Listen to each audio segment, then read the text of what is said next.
ओम श्री गुरुभ्यो परम गुरुभ्यो श्रीमदानंद तीर्थ भगवत पादाचार्योभ्यो नमो नमः।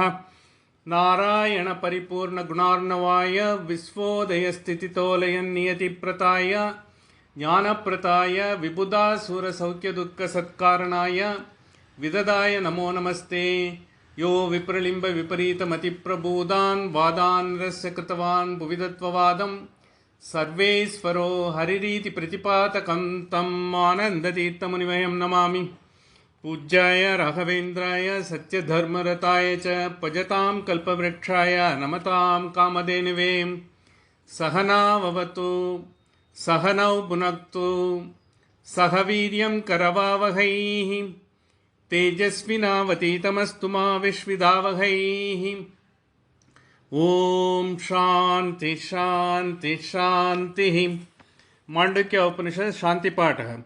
ओम भद्रं कर्णेभिः शृणुयाम देवाः भद्रं पश्येमाक्षभिर्यजत्राः स्थिरैरङ्गैस्तुष्टुवांसस्तनूभिः व्यशेम देवहितं यदायुः। स्वस्ति न इन्द्रो वृद्धश्रवाः स्वस्ति न पूषा विश्ववेदाः स्वस्ति न क्षार्यो अरिष्टनेमिः स्वस्ति नो बृहस्पतिर्दधातु। ओम शांति शांति शांति। Friends, I think now we have come to the last part, because we have seen the first three parts. Where we have talked about the Om and its components, and the second one was totally on to beyond Om, that is the fourth stage, Turiya. And again third kanda talked about each of the aksharas of A, U, Ma, and what are all the greatness of the Upasana. If we do Upasana on all these things, what is that finally we will be able to get? Because this is leading to the final, because our goal is to get the fourth state. Turiya is nothing but fourth state, Chaturtaha, because in Vedic language, Turiya is considered to be the fourth state, four padas. The four padas, fourth pada once we reach, then we reach a stage where we go beyond the body, mind and intellect, which is not available to us with the present experience. That is what we have described, how it will look like. We are all talking about what is possible at that level. But at the same time, before going into body, mind, beyond body, mind, intellect, how this Om Upasana will help us to progress towards that stage. So when we go to the last stage, when we go to the progress towards the stage, we will see in this Upanishad, as well as in other Upanishad also, they will always say, you will not have any fear. We may wonder what is that fear they are talking about. We are not afraid of anything as of now. What is that fear they are talking about? They are talking about a great concept called fear. The fear is out of the ignorance. The first stage of fear is the ignorance. The ignorance is that we are this body, mind and intellect. We are this body, this is mind. Identification of the soul with mind, this body, that is the ignorance. Once that ignorance takes place, anything connected to your body, anything connected to your experience, either it will give you happiness or sorrow or fear. One of the things. Once you have this, once you remove this bhava, then you will not have any fear. Fear in the sense you will not have any ajnana. Ajnana goes, ignorance goes, the fear goes. Why fear has to go? If fear goes only, you will not have any sorrow. So before sorrow, the immediate stage before the sorrow or anything that you are thinking about or anything you are worried about is the fear. The fear is what might happen. See, for instance, we may be hearing so many things happening all over the world. But when you think, if that happens to me, that is the fear. This is exactly that. Why that happens? Because I think I am this body, and I am having this family, because these are all the attachment. I and mine is there. So therefore, I try to imagine if it happens. It's not happening. The event is not happening. The possibility of event happening goes into our mind, and that causes the fear, which is not necessary at all. Which is not at all, because it is just to work of the mind. So why mind is working like that? Because the mind without thought, mind can't work. The mind will have to see what is happening. So because we are all trying to have security for ourselves. See, for instance, even an animal is looking for security, and its animal is also looking for food. So we are also looking for our security, and our people who are with us, their security and our own well-being, everything we are doing. See, that is why what is the final goal of entire this householder? What we call is purushartha. Purushartha, what we call is dharma, artha, kama, and moksha. Dharma is the ethics, etiquettes, and what you have to follow, what is your duty you will have to do, that is dharma. But that we immediately don't know when we come into this world. We slowly learn from our parents, others who are around us. Slowly we try to find out what it is and all. The dharma we learn when we are getting into this world working for our own artha. Artha is, it means everything. When you are in the teenage and when you are in the primary stage of education, and once you go up to the education, then you go for higher knowledge, and then go for earning, and then you try to have the wealth as well as accumulate the wealth as well as have a comfortable life. These are all artha. Artha is nothing but born out of the desires. The desires come when you are going to live in this world. Your desire will be based upon the situation you are in. See, if you are in a developed country, your desire will be of a different kind. If you are in a developing country or a poor country, your desires will be to the extent what you will have to get, because everyone's requirement depends upon the circumstances he is in. And then once you have that artha, then kama, because the kama without artha doesn't come at all. The artha comes out of kama only. Kama is nothing but desire. It is not always lust. Any desire is called kama in Vedanta, and particularly Vedas and Upanishads. So any desire comes, it comes for a purpose. The purpose of getting a security, the purpose of getting the comfort. The security and comfort, because why it comes, we are always having an insecurity. The insecurity is every time, because you think, if I have it, I will be more secured. If I don't have it, I will be insecure. That comes everyone depending upon your situation. You have a great corporate leader, to have another $100 million, maybe, so if I have it, it will be good, and still such time I don't have it, is a problem. For a man, who is looking for the next time meal, for him 10 rupees is a great, if he gets it, he will be able to make, that is the security. The security is a function of the mind. So basically all these things happens because in all these things you don't see what you are having. What you are not having, what you should have, is always working on that. So that is how this kama and artha, the kama and artha will have to be there to live in this world. But then if you see, it is bracketed between dharma and moksha. Dharma, artha, kama and moksha. When you are doing dharma is what you will have to, what is the etiquettes, what is the ethics, and what is the duty, what is the dharma in the sense, dharma where without offending or causing any harm to others within the worldly norms, live in consonance in and harmony with the nature and other human beings. That is dharma. So dharma has got a great meaning. If you see the dharma in the Sanskrit dictionary, it runs into 250 pages. The dharma covers everything and all. The dharma will depend upon the context in which we will be talking about. In the Gita, dharma what is being talked about is in the battlefield. For in the normal householder, the dharma what we are talking about is in everyday life, in everyday situation. Each of our situation may be different. Depending upon the politics, there is a dharma, Raj dharma that is there. So even otherwise, the other, we have got all the karma dharma. Wherever you are doing, the professional dharmas are there. When you are an engineer or doctor, even the doctors have to go by certain oaths which they are taking. Because that is the dharma.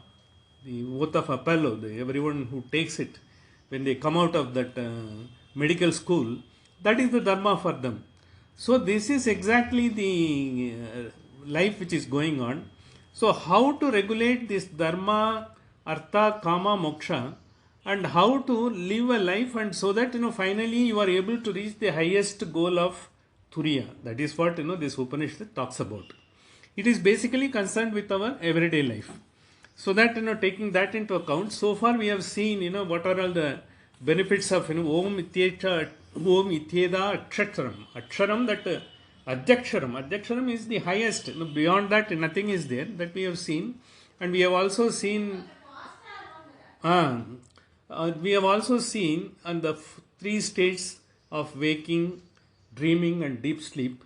And during this dreaming and waking, dreaming and deep sleep, that Om has got the different components, which is A, U, Ma, how it is guiding us. A is guiding us, the letter A is guiding us during the waking state. The letter U is guiding us in the dreaming state. The letter Ma is guiding us in the deep sleep state. See, the A, U, Ma together only makes the Om. But the A, U, Ma, which are being represented by the three states, by the three letters, what happens every time we come back to from deep sleep to waking state, dreaming state and deep sleep state, this cycle goes on. Now, having seen that, and each of the one, for the purpose of recap, we had Jagradasthano, Ekonavimshati Mukaha, Saptangaha we seen, because through all our karmendriyas, jnanendriyas, pranendriyas, we are able to get the entire experience of this world. Finally, it is being given to us by whom? By the same primordial power who was given. See, one of the concepts we have to understand, in all the Upanishads is, the world is supposed to have been created by the primordial power, the superpower Brahman. When he has created, first he has created the Brahmanda, that is entire cosmos with all the galaxies, all the the elements, earth, everything together. When he has called the entire thing, then finally he has to bring everything, and he created all the Prakriti. Prakriti is also Akshara. It is also called Akshara. It is a subordinate Akshara to the primordial power, which has to give you all the plants, which has to give you all the facilities, rivers, oceans, everything will have to come. All the five elements will have to come. Once that five elements have come, then he has created he is there everywhere. He is Vyapta. And then he has created the Pindanda. Pindanda is called all these bodies, animals, everything. The Chara, Achara, what we call, the living beings, non-living beings. All of them when we come, he has created in that. Finally, he is also resident in that. In Pindanda also is there. He is out, he is without and within. He is there everywhere and all. He has created that, so there is a balance. When he has created the balance, the theory of creation also this Upanishad talked about. In fact, we have briefly talked about in the first kanda, the Brahmadrishtam itself, how the creation has taken place. The creation has got a different concept as interpreted by the different philosophies like Advaita philosophy and Vishishtadvaita philosophy and Dvaita philosophy. But the creation has taken place. As far as Advaita is concerned, every creation is the creation of the mind. It is an extension of the mind. Yata drishti tata srishti. It is the mind which is creating everything and all. And another thing, because when we have said, he has created the Brahmanda, he has created within the Brahmanda, he has created all the elements, Prakriti, and he has created the Pindandas, and he is also resident in the Pindanda, and he is balancing the entire thing. The entire whole life is being balanced by them. That is why in the 11th chapter of Bhagavad Gita, when Vishwarupa is being shown, all the entire elements are there, entire cosmic powers, all cosmos is there, entire human beings are there. Whatever you can visualize, everything is inside him. He is Virat Swarupa, Vishwarupa. He is not able to see, because it's like more than billion suns, brightening up the entire sky. It was like that. So that concept has been brought in to show he is omnipotent, omniscient, and he is omnipotent, omniscient. He cannot be considered any other thing, because that is what it has been brought about. Having come to that, having experienced what is the purpose of knowing all these things, so he gives us whatever you are experiencing in this world has also been given by him. He has created the Prakriti, and he gives everyone depending upon his needs, eligibility, and what he needs, what should be his experience to complete his prarabdha karma in this world. Why he has created is just to see that we have got the karmas accounted in our account. Prarabdha karmas are there. To exhaust the prarabdha karma, we have been brought into this world. And he is guiding us, to enabling us to complete the entire prarabdha karma. So once you complete the prarabdha karma, the animals also complete their prarabdha karma. Their prarabdha karma is just to be a predator and be a predated. They also fall prey to someone else. The cycle is there. At the same time, they live within their ethics. They have also got ethics. They don't go beyond what they need at any point of time. Even if food is needed, they take the food afterwards and leave it. They don't do it. Everything has been created. This is in general. All the Upanishads are based on this concept. This Upanishad is also based on this concept. We have seen all the three stages and what are all the effects of these three stages and all. We will also tomorrow, the next week, we will on the essence, we will cover mantra by mantra how, because this has been taught, including the Brahmadrishtam also we will talk about how the thread of thought, the entire Upanishad takes within these four khandas and all. These four khandas, when they have taken, they have encapsulated the entire philosophy of Sanatana Dharma into this one Upanishad. That is why, Mandukya Eka Evalam Mumukshatvam Vinichyate, because that is what Rama has told Hanuman. If you know this one Upanishad, you don't have to know anything. The entire philosophy, entire Sanatana Dharma can be known. And this is not only meant for any set of people, it's meant for the entire world. The Mandukya Upanishad, all our Upanishad covers the entire world, irrespective of the creed, craze, religion or anything like that. It is for the entire world, entire humanity. But how it has been going to be taken, because that's why others have also taken an interest. In fact, I have shared earlier also Ralph Waldo Emerson, one of the greatest literature of US, Henry David Thoreau, all those great people, because even Max Muller took a lot of interest because he has read some translation of the Upanishad in Latin. And then he came to India and did the research and all, because these are all the greatest truths, which is not available in the form elsewhere in the world. The most of the world, because the entire philosophy is based on the logical analysis, how, we can find a reason for everything in this world. When you stop finding the reason, when you can't find any reason, none of the philosophy answers the question, but only the Indian philosophy, Vedas and Upanishad answers those questions. That is why it's time immemorial, Apurushiya. It is not written by one person. It is in authorless. It has come from the divine whisper. It is from the cosmic vibration the rishis have got. Because when they have got, for the purpose of repetition, it is nothing to be affected by the body, mind and intellect. They have gone beyond the body. See, the mind is nothing to do with the body. Brain has got something to do with the body because we have got it. It can be scanned. But whereas mind cannot be scanned, it is in our Sushma Sarira. It is in our Pranamaya Kosha, it is there. So that is why, we have got a very, very highest possibility of lifting ourselves beyond the body, mind and intellect, because we have got the subtle body which is always carrying us. The subtle body is always there. That is the soul. That soul will continue to be there, whether this body is here or not. The body is the temporary traveler, in this world. The moment, it reaches its destination, it will take its own course, because it is like the wagon will stop, but it will continue there, its journey. So it is to know that we are all we are all going, we are living forever. Our soul is going to be there forever. It doesn't have any demise. It is going to be permanent. And it has to finally get into that to realize the greatness of that soul in the form in which, so that, we ourselves could go beyond this, our attachment to the body, mind and intellect, as well as, our whatever attachment that has come about. But when we are living in this world, it doesn't mean that you have to be detached. You will have to be a detached attachment. Be attached because you will have to live in this world.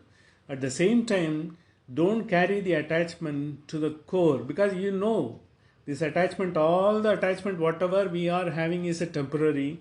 The permanent, our being is Sanatana. That is why the Dharma is called Sanatana, living forever. With this some small brief, we will come to the fourth chapter. The last mantra of the last third chapter, we talked about two mantras. In fact, the particular mantra, last mantra talked about, the last but one mantra talked about Trishu Damasu Yattulyam Samanyam Veti Nischayam. Once you are understanding, all the three states are so important for us to gain the experience in this world, accumulate and as well as assimilate to go further. Every level is, waking is a stage from where dreaming is still a higher stage. From dreaming, the deep sleep is still a higher stage. In waking, you have got a cause and effect, because you react. There is an action, there is a reaction that continuously goes about. But then you are doing everything in the body consciousness. In the waking well, when you are working normal daytime, when you are in the profession or when you are in the normal day-to-day life, your body, with the body consciousness we are working. In the dreaming, your body consciousness goes off. He takes you to a higher level of your latent impressions of the mind, where your mind has accumulated the great thoughts and great goals that is being brought about. And from there, when you go to the deep sleep state, even that, he takes away the latent impressions of the mind. You are having only the prana which is keeping you going, the consciousness which is active, but you do not have anything whatsoever to desire in your deep sleep. Because you don't have, since you don't know anything, the nescience, when the entire absence of knowledge is there, you don't have to do anything in the desire stage. So therefore, you don't have to do anything. That is as good as you are close in the heels of Turiya. You are in the custody of Paramatma. Trishu Damasu Yattulyam Samanyam Veti Nishchitam. This is page number 50-51. Sa Pujaha. Once you know, these three stages are so important in this world where we are experiencing. Sa Pujaha. Once you have understood, you become worshipful. Pujaha Sarva Bhavanam. You will be, once your understanding is there, but we are still to understand. Though we might have been learning it, we are still to experience, understand in our inner core. Once you have that understanding, your reaction, your interaction with the world will be of a different nature altogether. You will be so sort of a pleasingly unattached. At the same time, you will be very pleasing to everyone. You will not have any fear or favor. You will not have any sort of raga, dvesha, dukkha, nothing will be there. You will be dealing with everyone. That such a person becomes sapujaha. He is worshipful by sarva bhavana, by every creation of the primordial power, sarva bhavana. Vandaschaiva mahamuni, you become so worshipful. That is why in the great, Mahaperiyval, what we are talking about quite often, even all these great Swamijis, even Satya Sai Baba, who has lived in this world and how he has shown, even a lot of people are still there, because some of us, even Ramana Maharishi, the entire life, he has dedicated and all. He has all become like that, because they have understood, and not only that, they could reverberate this knowledge. Whoever come in contact with them, they were able to know this is what the life and this is where. See, what happens is once you know, even you go to them with the problem, you understand it is not a problem. Because you know what is really the problem and all. As we have said once again, the pain is imminent, suffering is optional. The pain will be there if you are having a body, because you cannot have 100% fit body. Either you will have a shoulder pain or finger pain or your pain in the leg or something like that, knee pain, something or other thing will be there. But if you keep conscious of that pain only, you do whatever remedial measures you have to take. You take all medicinal attention, you give it. You take whatever is required. But don't give too much importance to that. But if you think about it, I am having this pain last 10 years and it will be there for 11th year also. Once you know the pain has transformed itself and you are also transforming, you are capable of transforming. Once you know your ability to do that, the pain will totally be out of your consciousness. You will still be able to do better things and all. Otherwise, you can't avoid pain. Once you have the body and once you have a structure, and it all being conditioned by my own sort of way of living, my own way of taking the food, my own way of doing the exercise.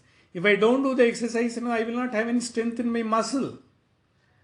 But that will be there. I will have to live with it. Now I will have to try to find what are all the other means. There are so many things which has come about. I will have to try.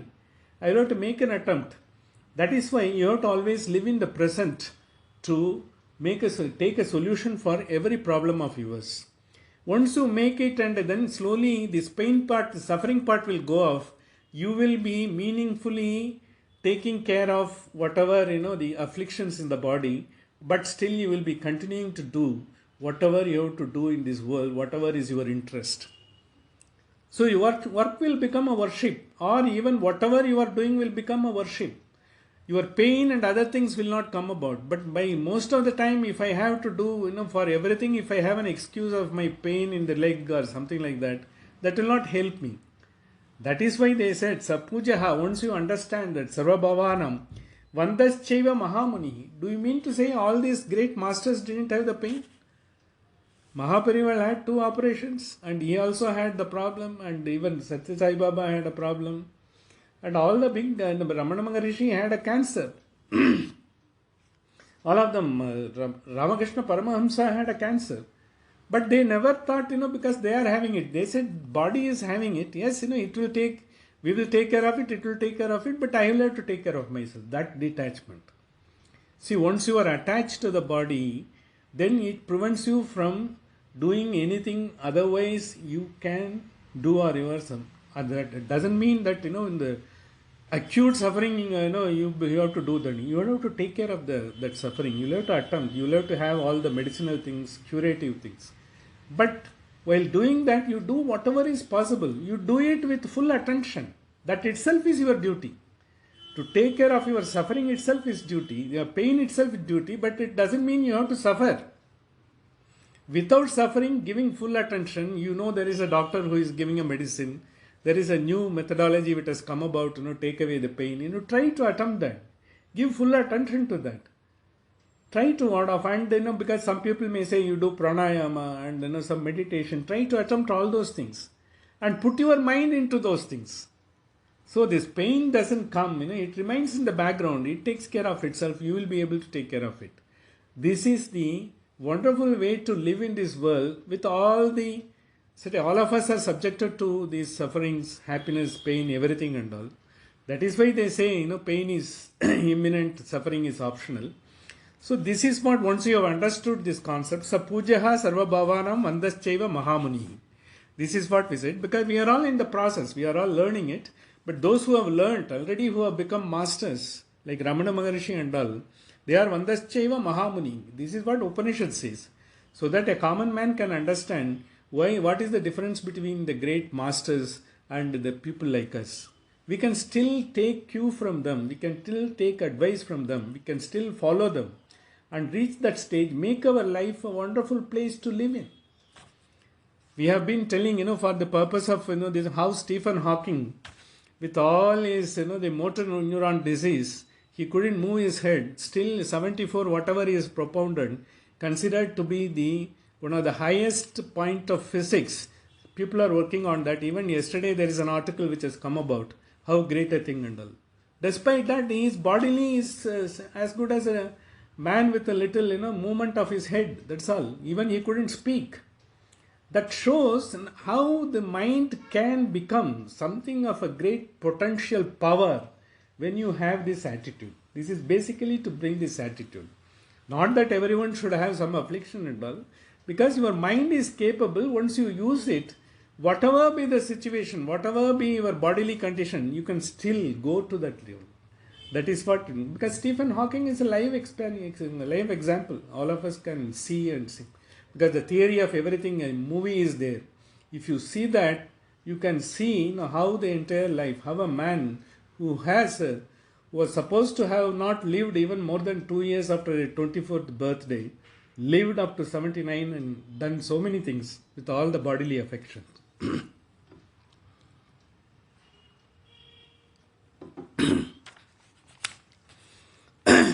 Then before they ending it, the last they said, Akaro na nayate vishvaha.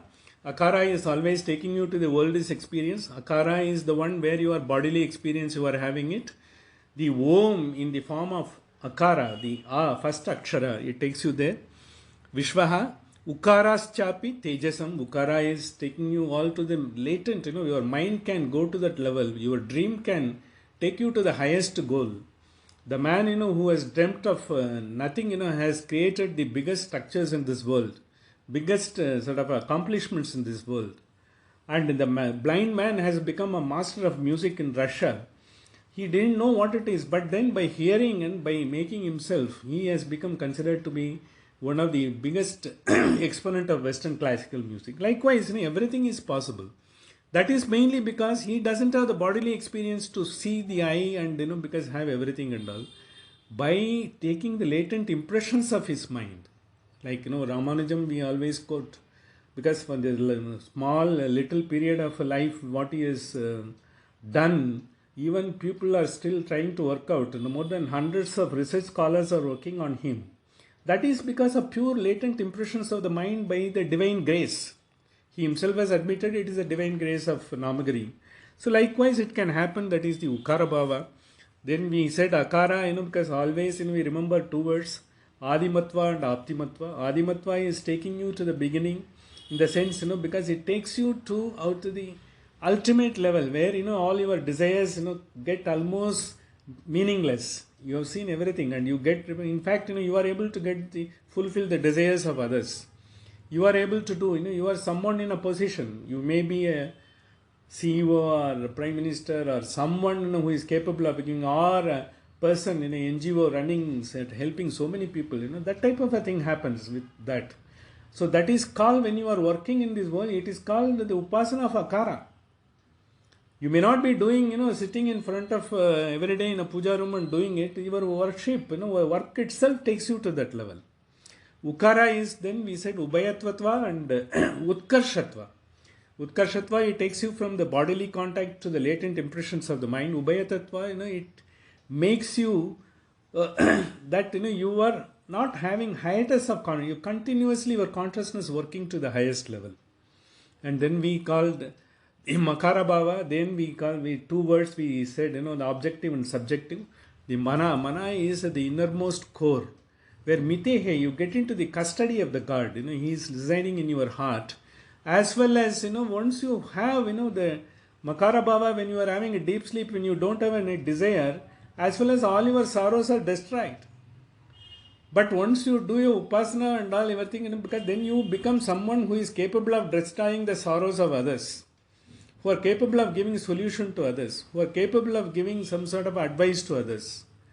So that is why, the Mahamunihi, when we talked about it, is that Makarascha punapragya namatre vidyate gatihi. Makarascha punapragya. So once you get into the Makara is deep sleep, punapragya, once again you come into punapragya, that pragya, it brings into the waking world once again. You are taking it again, because these A, U, Ma are called matras. The matras are one which is representing part and parcel of the Om.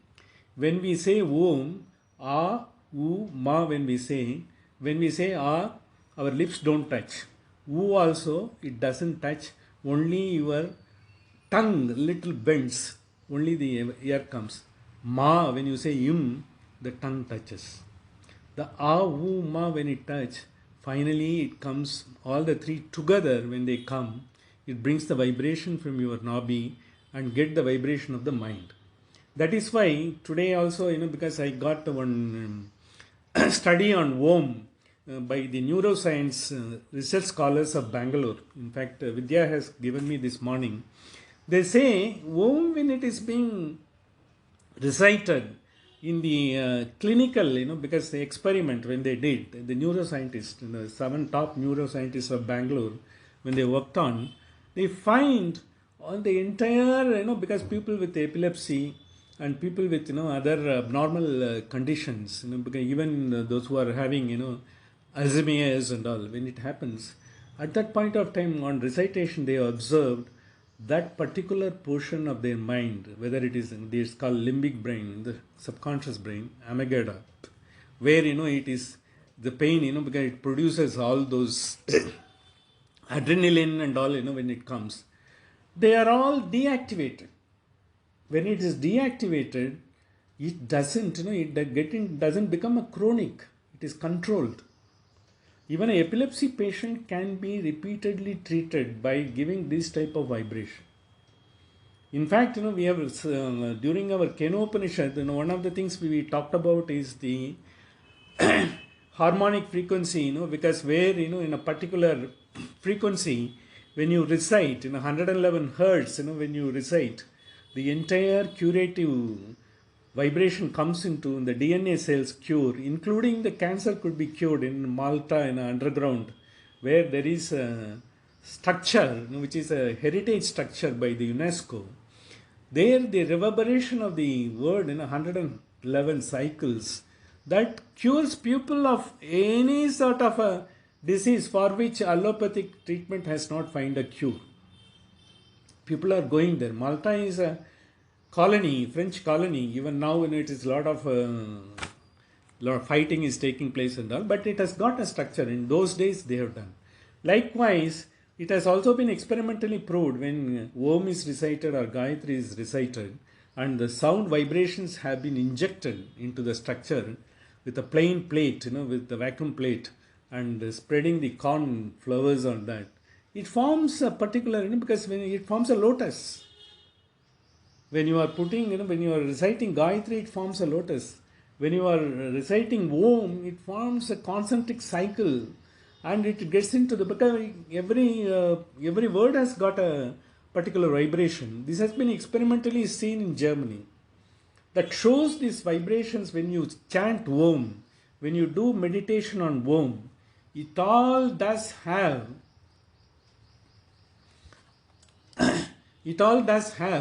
particular effect on that, and because that is always being taken into. So that effect of the Om, Om Ma is making this Om, and this Om, when it takes Makarascha Punapragyam, it is called Matra, Na Matra, Amatra, what we call, Na Ama, Matra in sense, Amatra. Amatra is the Nada, or it is a silent zone. That is, we are going about to Turiya stage. Na Matra, Vidyate Agatihi, it is not impossible for us to get.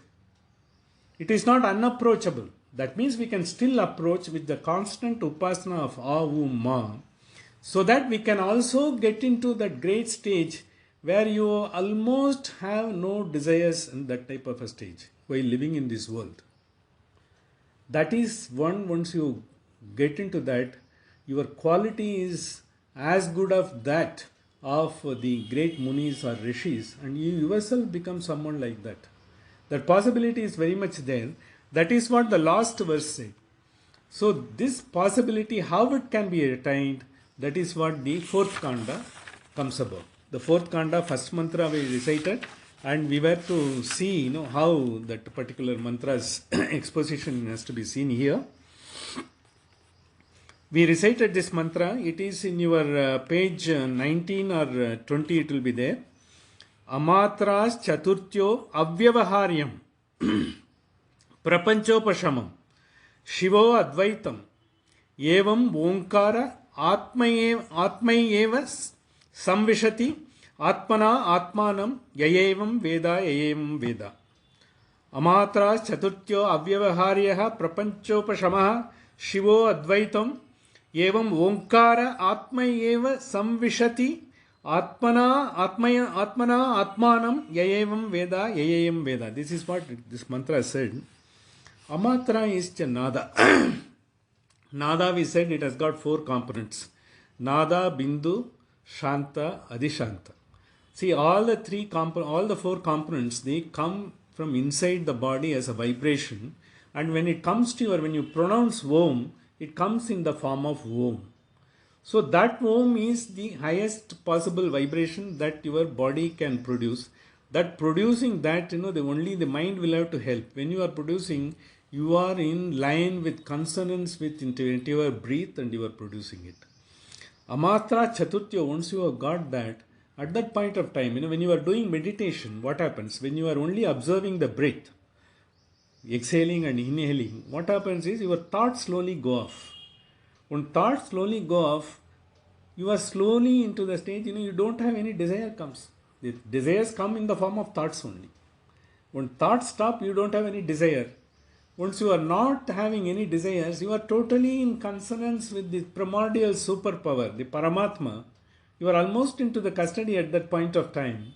When you are able to get the full grace and energy at that point of time. So they scientifically also, as they have proved, because that areas which are affected, which are making the disease chronic, they are also becoming deactivated and disconnected, and they are able to give you the benefit of it. This is what, finally you are able to get that. Once you get it, prapanchopashamam, because you worldly thing, end, you don't have any sort of desire, sort of longing for anything the world is to offer. Prapanchopashamam. That is one thing. Prapancha, what it means? Prapancha is whatever, because even the lion's face is in Sanskrit, it is being designated Prapancha Mukha. In the sense, it expands. Because Prapancho, as we have seen Vaishvanara, all our karmendriyas, jnanendriyas, pranendriyas, they all take into this world to experience this world. The Prapancha, we try to expand into this world to get the experience. Upashamam, that comes to an end. Whatever you are trying to get into this world and get the experience, whether it is good, bad, and as well as, to have the best out of this world and everything and all, the prapancho upasham, that entire, your desire to experience the world comes because you have seen all experiences. It doesn't have whatever meaning it has to be assigned, you have got it and you have seen it.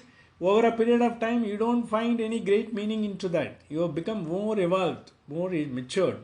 You have got nothing more to do because impossible, you will not have anything. If you want, you will try to help some people to get their desires fulfilled. You may start an NGO, you will be participant in that or something like that.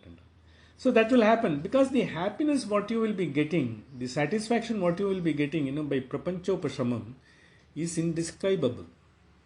Because the whatever happiness you are getting is temporary. It is all, because only sort of transient. It is not always continuing. There is no continuity of that. It is not eternal. It is all transient, pleasure, transient happiness in the prapancho. Prapanchopasam. Once you got the transient things and all, you are coming to an end. Now I will have to be peace with myself. I wanted to do so many things. Even, if you are a good musician, you want to teach a lot of children. I think, with now the time is there, online also you teach. Or if you know something, because you got certain experience, you are very well versed in certain subjects, you want to train students. You can do all those things, because those are all the things, where you are able to try to give whatever you have got to this world. And that happiness what you are getting is something eternal. It is not transient. You will always feel the pleasure. It's not that it will not go away. And in fact, it will give you, propensity to do more. So, in the prapancha, once you stop this, particular worldly activities, once the desires, no more desires, is not attracting to you into this world, upashamam, it comes to an end. The cessation of the desires in this world comes to an end. That is that, what that they say, the turiya. Amatra chaturtya avyavaharya. Avyavaharya is not transactable. See, because you don't want, anything to gain anything and all. You don't want to, there is no barter. You don't want to give something and get something. In this world, what happens, you take, good food, you like a restaurant, you go and take a food. If you are not careful enough, what happens, what you get is stomach upset. Likewise, whatever you do, and if you take everything, with detached attachment, okay, this is just, I need, I will be able to take, it's good enough, then you are fine with that. Likewise, every experience, every pleasure or every wealth, whatever you want to accumulate, everything and all, once you have, as long as you are able to manage, it's okay. See, you must be having a wealth, it's good. Managing the wealth is also not. See, people are finding even whatever little they are having savings to manage is very difficult.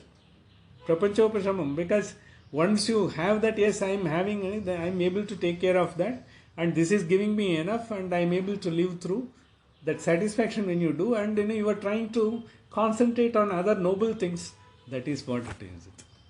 Because even assuming today you are giving 100 crores, will you be able to manage? What you will do? Because a corporate man who is into that, who is in the process of managing millions and millions, and he will be able to do it. Because he knows, the purpose for it. For him, the prapancha is there. But for him also, because once he does it, he does it as a matter of passion. Once you have a passion, see, when a corporate, when he does it, it's not a sin. When he does, he creates a big structure, he gives employment, the economy grows. That's also is something, he has got the skill to do. We are not in a position to do, but he is in a position to do. That is his sort of, the daitva, his karma. He has to do. Kurvate karmani yat prite sajjanaha. Whatever, because it needs, the entire country needs, the lot of establishment, people are putting up, the capital is coming in, that has to be done. Like each one, whatever they can. That is why it says, whatever your capacity, whatever is your capability, within that you look for the contentment with whatever you are having. Because if you are capable, you can manage that. But if you are capable, you do that. And then slowly the prapancha goes off, it doesn't have any interest in you. You go to a still higher level. Then you become avaharyam. There is no transactable. You are not looking for anything in return in this world. Because you are doing it, you can do it, you are able to do it, and you got a passion to do it. That's all. Nothing more than that.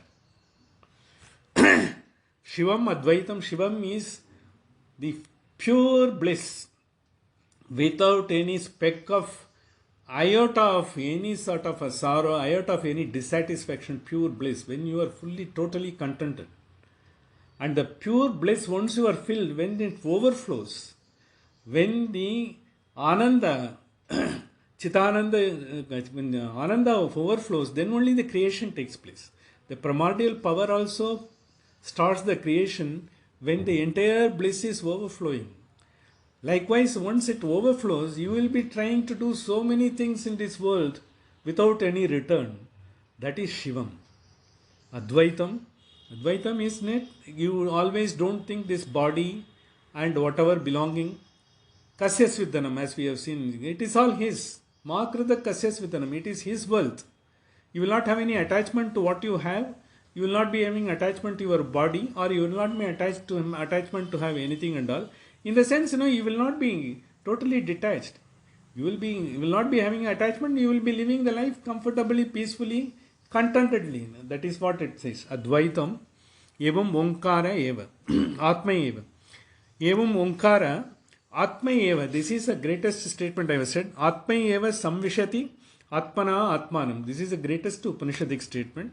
This has been interpreted by all the three philosophies, like Advaita, Advaita, Visishtadvaita differently. Atma eva samvishati atmana atmanam, in the sense, once you get into the stage, desireless stage and all. By God's grace, Atma eva, Atma is who is the one Paramatma, who has given you the power to live here. By his grace, this is what the Dvaita and Visishtadvaita interprets. Samvishati takes you, by his grace, it takes you, Atmana Atmanam, you are taking into the greatest experience of the Divine Being, you are getting into the custody of the Divine Being, and you are able to experience that bliss. Once you go into that bliss, you don't come back. Your prarabdha karma ends. Once you get into that bliss, perhaps you will not be having any more birth. Punarapi Jananam, Punarapi Maranam doesn't take place.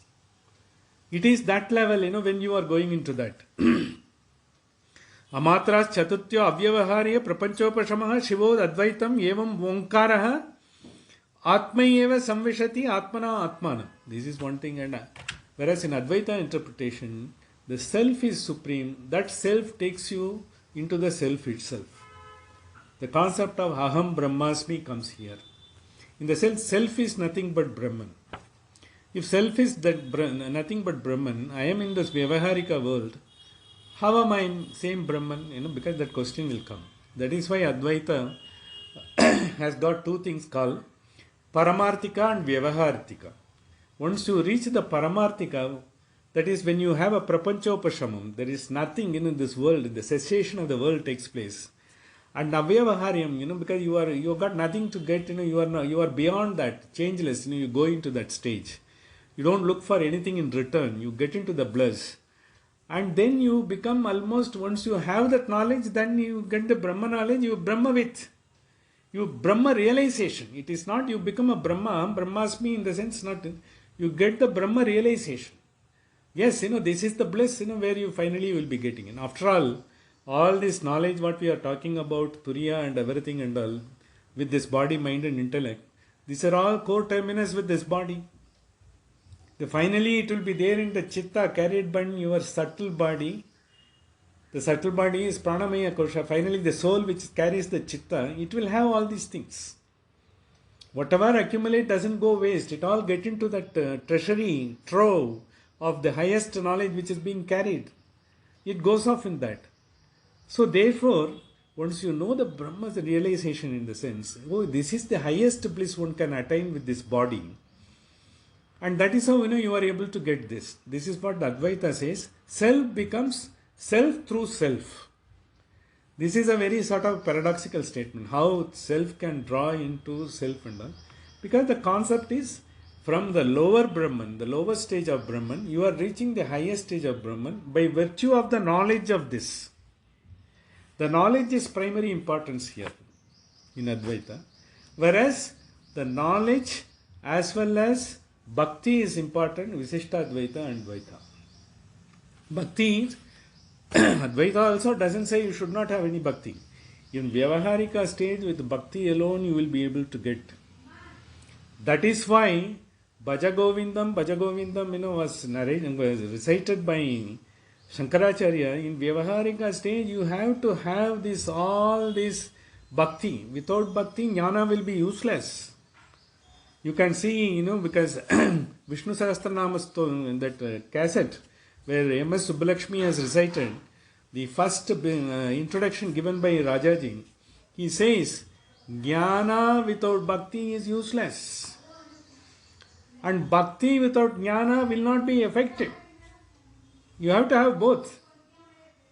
So why we are having this Upanishadic Vedic knowledge and all, by that we know how from being a mere flesh and blood, with all these hands, eyes and other things, how we can capable of lifting ourselves to the level for which we have been created, for which we have been enabled, for which we are being helped. That is to understand that. That Bhakti is, Narada Bhakti Sutra is there. Narada Bhakti Sutra is a great exposition, because it needs a separate subject. Bhakti is total surrender, in the sense you make divine a partner in everything whatever you are doing. Even if you are suffering, you make him a partner. He is not like, we have got, in income tax, if you are a minor, you are only for the benefit of the partnership. It's not like that. Here you will be for the loss of the partnership also. When you make him a partner, he is a partner in your happiness, in your partner in your sorrow, anxiety also. How does it help? Because that awareness, he is always there. So you will never have a feeling, I don't have anyone, my children are abroad, so I don't have even a close neighbor, I have not seen his face. If you are living in a flat, you will understand. You might not have seen your neighbor or opposite flat who is living for months. Someone must have come and some new one might have come. It is like that. You don't have to have all the feelings. You got always someone who is with you. That is the awareness. Once you make him a partner, and even if you are alone in a desert, you will not feel, you are alone. I narrated the story in which Madhvacharya, as a 3-year-old, he was going alone into all the, he slipped off, from the wedding crowd and went, because he said, I have got someone with me, that is the, when you get the feeling, that is the, you have to make him a partner. You are not alone. When you are suffering, you are not alone. When you think, it has happened to you because God has made it to happen. It's not, he is also with you. In fact, that is a great concept in Visishtadvaita, Saulabhyam and Sauchilyam, because the God is always trying to be, see, they go to the extent of, if you see, because we will explain a little bit detail in the next session also. He says God, he wants you to succeed, and when you think, there is a defeat, and he says, I will take the defeat, you succeed. In the sense, you make it a mental condition in such a way, you feel happy. If unhappiness is there, let me take it. For that, very famous story is there. We have narrated, and because we will also be narrating it again. How, he is always trying to help you. He is by your side. He is always with you. But if you don't look up to him, how he will help you? That is why you make him a partner in these things. That is why all the acharyas have given a great concept and all. How, you have to always have the God awareness of the God in you. How to have it? So, in fact, Madhvacharya went to the extent of telling, see, in the houses, old houses, of course, now even the lizard is there everywhere and all. Nowadays, with all your medicine, you put all sorts of medicine to make everything fly away. The lizards may not be there. But in most of the houses it is there. When the lizard, it gives a sound. When it gives the sound, Madhvacharya says, it is wondering, because how great the supreme power is. He has created this world, he has given everything to these people. Still they are not satisfied. And it says, it is wondering, because wondering is creation. So you will say, once you make him a partner, anything small happens, you will be wondering it is by his grace. That is the bhakti. That is the total surrender. With that surrender, you will not have any problem. Nothing will be that will make you unstable. That is what, we have seen that. Atmana Atmanam Eva Veda, because it takes you to that particular custody. That is the wonderful custody. Once you know, Ya Evam Veda, Yam Veda, this is what one has to understand. Nothing else. This is the only thing anyone has to understand. Other than that, nothing else has to be known or understood in this world for which we have come. Finally, by his grace, once you know you are into the custody of him and nothing is going to be affected, be it happiness or suffering, everything is going to be in the same proportion. He is going to be your partner.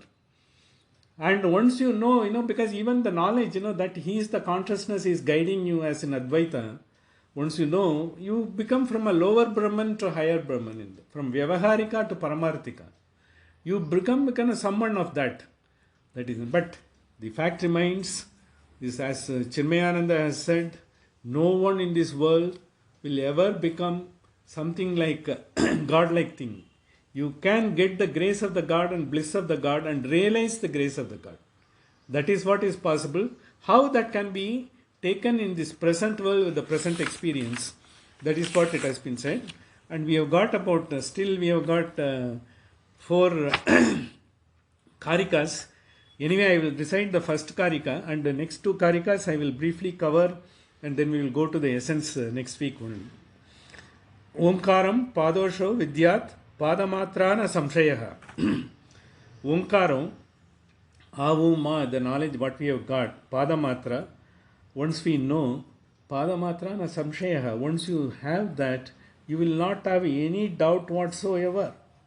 You will not be having any sort of, clarity will be there. Full-fledged clarity in your thoughts will be there.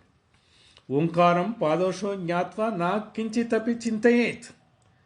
Once you know, because the 4 stages, because for 3 stages of Vishwanara, Tejasa and Prajna, as well as Jagratastana, Swapnasthana and deep sleep, Shushupti. Once you have that, you also got Turiya, Padasho, Jnatva, once you know it. Once you know that, and there is no other thoughts will come to you. You will not get unnecessary thoughts. Na kinchit chintayet. Nothing will come to you, nor you don't have to bother about it. You will become sort of worryless, blissful, worry-free life. What is the eternal wisdom of our Upanishad tells? That is what it has come. So with that, 2 more small versions are there, slokas are there. We will cover, and we will also cover with that essence of Mandukya Upanishad next week.